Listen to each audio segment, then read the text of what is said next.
नमस्कार, मी सुरेश कोडितकर. यूट्यूबवरील ऑफबीट या चॅनलवर तुम्हा सर्वांचे स्वागत करतो. आपण एक मालिका चालवतो आहे. त्या मालिकेचं नाव तुम्हा सर्वांना माहितीच आहे, लादलेल्या महानगरीकरणाचे दुष्परिणाम. या मालेमध्ये आपण नागरी जीवनाशी संबंधित अनेक विषय की जे विषय व्यवस्थित योग्य वेळी न हाताळल्यामुळे त्या विषयांमधील तीव्रता वाढत चाललेली आहे आणि नागरी जीवनातले असे विषय लोकांना, समाजाला सहाय्यकारी ठरवून त्यांचं जीवन सुकर करण्याऐवजी ते प्रश्न व्यवस्थित न हाताळल्यामुळे किंवा त्यांचं व्यवस्थित नियोजन न केल्यामुळे ते विषय आज नागरी जीवनाला त्रासदायक ठरलेले आहेत. आता लादलेल्या महानगरीकरणाचे दुष्परिणाम आणि विस्तारणारे पुणे या सगळ्या गोष्टी एकमेकाशी ताळमेळ न राखल्यामुळे आजचं जे पुणेकरांचं जगणं आहे ते कसं दुष्कर झालेलं आहे, ते कसं त्रासदायक झालेलं आहे. त्यांच्या ज्या दैनंदिन गरजा, दैनंदिन जीवनातल्या बाबी, घडामोडी आहे त्या त्यांना त्रासदायक कशा ठरत आहेत, त्या पीडादायक कशा ठरत आहेत. त्यामध्ये अनेक विषय आपण हाताळतो आहे आणि त्या विषयामध्ये आपण पाणीपुरवठा असेल, स्वच्छता असेल, त्याच्यानंतर पावसाळी गटार व्यवस्था असतील, परिवहन असेल, पर्यावरण असेल, त्याच्यानंतर पर्यावरणाचे झालेले हाल असतील, हे अनेक विषय आपण टप्प्याटप्प्याने त्याच्यामध्ये घेत आहोत. आणि त्याच मालेतील आणखी एक परिवहनाशीच संबंधित असा एक विषय होता की आपण बघतो की पुण्याची जी सार्वजनिक वाहतूक व्यवस्था आहे ती व्यवस्था ठरलेल्या मार्गावरून चालवण्यात येते आणि ठरलेल्या मार्गावरून ती येते जाते. त्याच्यामध्ये अनेक थांबे असतात. त्या थांब्यांच्या अनुषंगाने लोकांना आपलं येणं जाणं नियोजन करावं लागतं. आपल्या घरापर्यंत, आपल्या दारात बस येत नाही, तर बस जिथे येते तिथपर्यंत आपल्याला जावं लागतं आणि तिथून पुढे आपला प्रवास कसा करायचा आहे ते आपण ठरवतो. जिथे आपल्याला उतरायचं आहे तिथे उतरतो. आपल्याला जे काम करायचं आहे त्या बस स्टॉपपासून किंवा बस थांब्यापासून कुठे असेल, दूरवर असेल, जवळ असेल, कार्यालय असेल, कुठे खरेदीला जायचं असेल, कुठं देवदर्शनाला जायचं असेल, तिथं आपण जातो आणि पुन्हा ती बस पकडून आपल्या निश्चित ठिकाणी येतो. परंतु हे सगळ्यांना शक्य होत नाही. अंतर्गत जी व्यवस्था आहे, जिथपर्यंत सार्वजनिक वाहतूक व्यवस्था पोचत नाही तिथे मुंबईत जशी टॅक्सींची व्यवस्था आहे, रिक्षांची व्यवस्था आहे, पुण्यात टॅक्सी व्यवस्था नाही, पुण्यात फक्त रिक्षांची व्यवस्था आहे. आणि हा रिक्षा व्यवसाय अनेक वर्षापासून पुण्यात चालू आहे. पुण्यात पूर्वी रिक्षाने जाणे हे मोठे महागाचे प्रतिष्ठेचे लक्षण मानले जायचे. गोरगरीब लोकांसाठीच PMTI असा एक भ्रम, असा एक ग्रह आपल्या पुण्यातल्या समाजात होता. रिक्षाने तो जातो, प्रवास करतो, तो नक्कीच श्रीमंत आहे अशी एक भावना होती. परंतु कालांतराने PMTवरील अवलंबून राहणं हे सगळ्यांनाच शक्य होईना आणि ती व्यवस्था पण तेवढी युजर फ्रेंडली म्हणजे ग्राहक केंद्रित, ग्राहक स्नेही नसल्यामुळे कालांतराने लोकांनी आपले पर्याय स्वीकारले. दुचाक्या आल्या, स्वयंचलित दुचाक्या आल्या, लोकांकडे पर्यायी व्यवस्था झाल्या, एक कारही आल्या आणि लोक एका कारनं 2-2, 3-3 असे प्रवास करू लागले. रिक्षावरील अवलंबित्व कमी झालं असं म्हणायला काय हरकत नाही. याला अनेक अंशांनी रिक्षा चालकांचा व्यवहार, रिक्षा चालकांचं वर्तन, रिक्षा चालकांची आरेरावी, रिक्षा चालकांनी त्यांना दिलेलं जे RTO विभागाने ठरवून दिलेलं कार्ड आहे की किती किलोमीटरला किती पैसे घ्यायचे, मीटरमध्ये रेटिंग आल्यावर मीटरमध्ये जे रेडिंग येतं त्या अनुषंगाने काय दर आकारायचा हे ठरवून दिलेलं असतानाही त्याच्या पलीकडे जाऊन दर आकारणी करायची. इतर जे सामान आहे, सुटकेस असेल, काही पोतं असेल, इतर काही वस्तू असतील, त्याचं लगेज म्हणून वेगळं चार्ज घ्यायचा, अशी ही सगळी आकारणी रिक्षा चालक करायचे. आणि कालांतराने रिक्षा चालकांबद्दल पुणेकरांच्या मनात एक प्रकारची अशी हे आम्हाला लुटतात, हे लुबाडतात, हे कायद्याने ठरवून दिलेलं, न्यायाने ठरवून दिलेलं आकारत नाही, अडवणूक करतात, स्वतःच्या मर्जीने जिथं जायचं तिथंच जातात. आम्ही इथं चालता का, येता का म्हणून विचारलं तर नकार देतात आणि पुढे निघून जातात.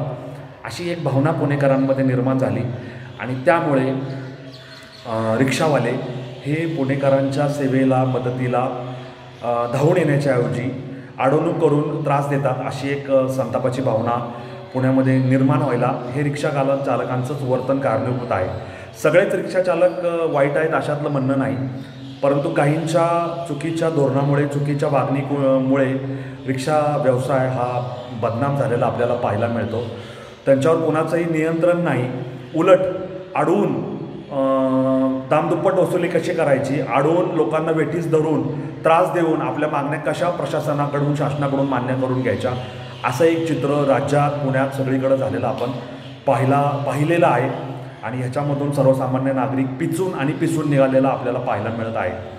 आता आजचा विषय घेण्याचं कारण म्हणजे एक साधारण 2017मध्ये रिक्षासाठी खुलं परमिट धोरण अवलंबण्यात आलं आणि 2017 ते 2024 या कालावधीत रिक्षांची संख्या 67,000ने वाढलेली पुण्यात पाहायला मिळत आहे. आत्ताचे 67,000 आणि एकूण रिक्षांची संख्या झाली 1,12,124. म्हणजे 67 ने 3 70 म्हणजे हे 70 आणि 3 1,00,000 म्हणजे हे 34 आणि ते 12 म्हणजे जवळपास 46-47,000 रिक्षा पूर्वी होत्या, आत्ता 67,000 झाल्या. आणि ह्या 1,12,124 पैकी समजा 1,00,000 रिक्षा जरी दररोज पुण्यात रस्त्यावर उतरल्या तरी पुणेकरांची रिक्षांची गरज किती, पुण्याच्या रस्त्यांवर उतरलेल्या रिक्षा किती आणि ह्याच्यामुळे पुण्यात झालेलं ट्रॅफिक किंवा वाहतुकीचं नियमन कोलमडणे, चौकात गर्दी निर्माण होणे, वाहतूक कोंडी निर्माण होणे, प्रदूषणाला हातभार लागणे आणि ह्या सगळ्या रिक्षांना समजा एकाच वेळेस ग्राहक न मिळालं तर अनेक रिक्षा इकडं तिकडं थांबून ग्राहकांची प्रवाशांची वाट बघतात, रिक्षा थांब्यावर थांबलेल्या असतात. याच्यामधून ग्राहक पळवण्याचे प्रकार दिसून आलेले आहेत.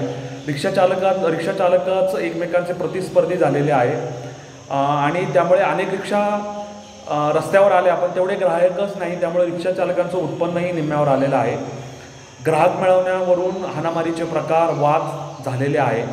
एवढ्या रिक्षा एकाच वेळेस रस्त्यांवर आल्यामुळे रिक्षा थांबे कमी पडू लागले आहे आणि मी जसं आधी म्हणालं की रिक्षा वाहतुकीवर यामुळे ताण निर्माण झालेला आहे.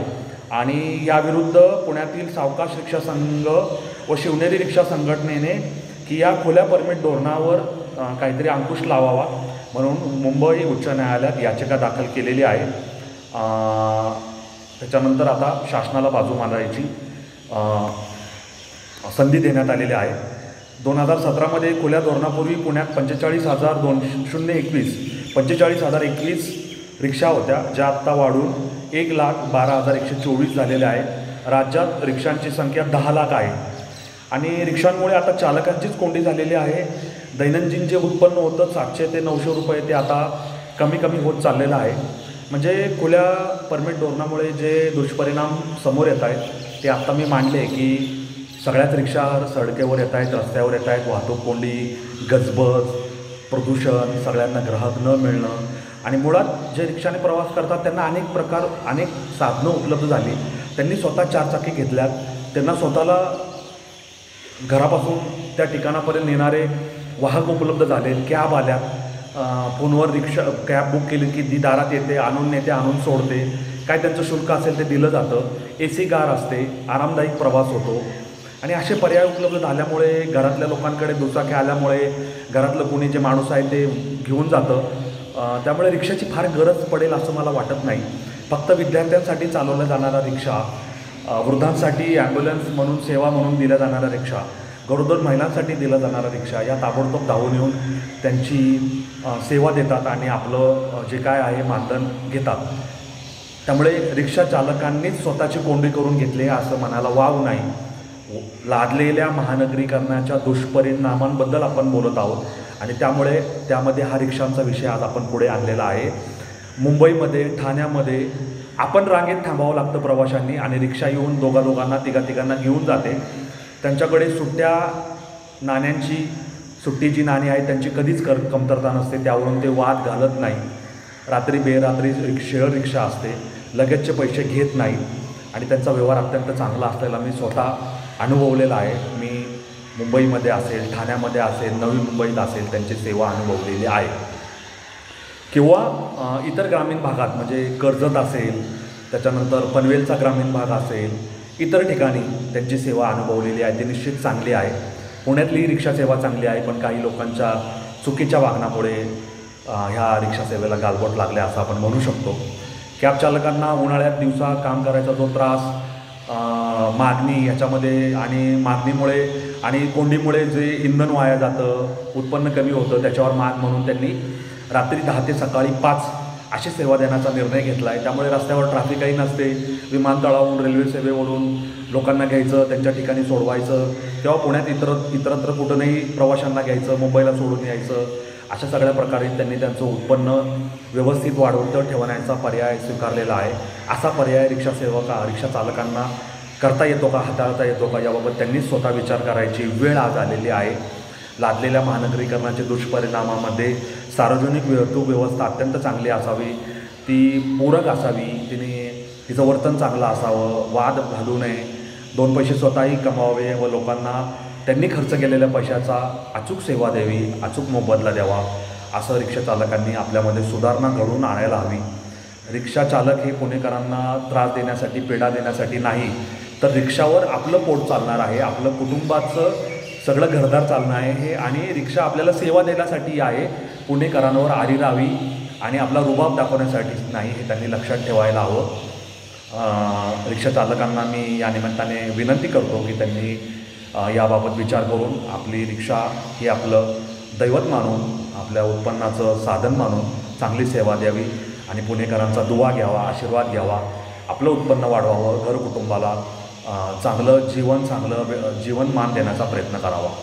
तर आजचा हा व्हिडिओ तुम्हाला कसा वाटला मला अवश्य कळवा. तुमच्या अभिप्रायाशी मला अवगत करा आणि जास्तीत जास्त हा माझा यूट्यूब चॅनल लाईक, शेअर आणि सबस्क्राईब करायला विसरू नका. धन्यवाद. जय हिंद, जय महाराष्ट्र, वंदे मातरम.